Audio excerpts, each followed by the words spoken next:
सबसे पहले तो ये कमेंट देख लीजिए, जो मैंने गायों की से इनकम को लेके वीडियो बनाया था, उसमें इनका कमेंट आया हुआ है। ये कह रहे हैं कि कैलकुलेशन तो बता दिया था 1 साल का, कि कितना इनकम होगा 1 साल में, लेकिन जो आदमी के ऊपर खर्च आएगा 15,000 रुपये महीने, वो नहीं बताया था। शायद इनके कहने का ये मतलब है। उसमें कोई बात जो 2 लाइन इन्होंने लिखा है कि जब जानकारी नहीं है तो फालतू का बकवास नहीं करना चाहिए। तो मैं इनको बता दूं कि देखिए 2 तरह के लोग होंगे, जो 4 गायों से ही डेयरी फार्म स्टार्ट करना चाहेंगे। उसमें पहला तो इंसान वो होगा जिसके पास 4 गायों का ही पैसा है, और दूसरा इंसान वो होगा कि जिसको काम तो बड़ा करना है, यानी 40-50 गाय खरीदना है, लेकिन वो शुरू करना चाहता है सिर्फ 4 गायों से। तो दोनों में डिफरेंशिएशन ये होगा कि जो 4 गायों से, जिसके पास 4 गायों का ही पैसा है, वो आदमी क्यों रखेगा? पहले आप मुझे ये बताइए। जबकि वीडियो में कहीं भी आदमी का जिक्र नहीं किया गया, लेबर का जिक्र नहीं है, तो इसी से लोग समझ जाएंगे कि भाई अगर लेबर रखेंगे तो एक्स्ट्रा हमको चार्ज लगेगा। दूसरी चीज़ ये है कि मैंने सिर्फ 35 रुपये लीटर दूध बेच के उतना पैसा कमाने के लिए बताया है। अगर आप लेबर रखना चाहते हैं तो आप 50 रुपये लीटर दूध बेचिए 4 गायों में, फिर 15,000 ही आपको आराम से बच जाएगा।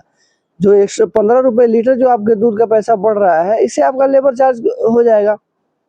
दूसरा ये है कि जो इंसान ट्रायल कर रहा है 4 गायों से, उसको तो मान लीजिए कितना दिन ट्रायल करेगा, 2 ढाई महीने 3 महीने, तो उसमें नो प्रॉफिट नो लॉस में भी आदमी चल सकता है। जब हमने भी शुरू किया था तो पहले लॉस में ही शुरू किया था। मैं ये नहीं कह रहा हूँ कि आप भी लॉस में शुरू कीजिए, वो हमारी गलती थी। हमने लॉस में शुरू किया था, ये नहीं सोचा था कि दूध को कहाँ बेचेंगे। अपने यहाँ से 2 4 10 लीटर 15 लीटर दूध बिक जाता था, 1-2 कस्टमर वापस हो जाते थे, तो हमको ये लगता था कि भाई कस्टमर की कमी नहीं है, तो फटाफट से हमने काम शुरू कर दिया। ये नहीं सोचा कि दूध कहाँ बेचेंगे। जब दूध एक्स्ट्रा हो गया तो दूध नहीं बिक रहा था, तो लॉस में हम लोग जाने लगे। उसके बाद ये अलग कहानी है, धीरे धीरे कैसे कैसे हमने नो प्रॉफिट नो लॉस में लेकर आए इसको, ना नुकसान हो रहा था ना फायदा हो रहा था। फिर उसके बाद इसको प्रॉफिट में लेके आए। जितने दूध से हमको जितना इनकम हो रहा था, अब उससे ही मतलब कि 10 गाय से जितना इनकम हो रहा है, उससे और ज़्यादा इनकम कैसे हो 10 गायों से, उस पर हमने काम किया। तो अब हमने पनीर बनाना शुरू किया, दही बना के हम लोग बेचते हैं, दूध भी सेल करते हैं अच्छे से अच्छे रेट पे।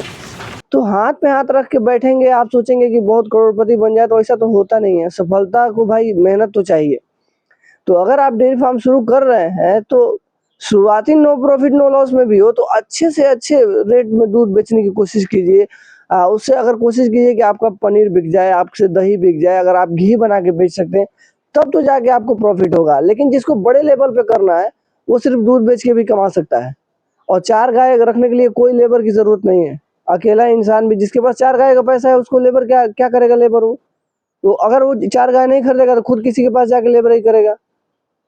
लेकिन अगर मालिक बनना है तो 4 गाय के लिए खुद काम कीजिए, और नहीं तो किसी और के यहाँ लेबर बनिए।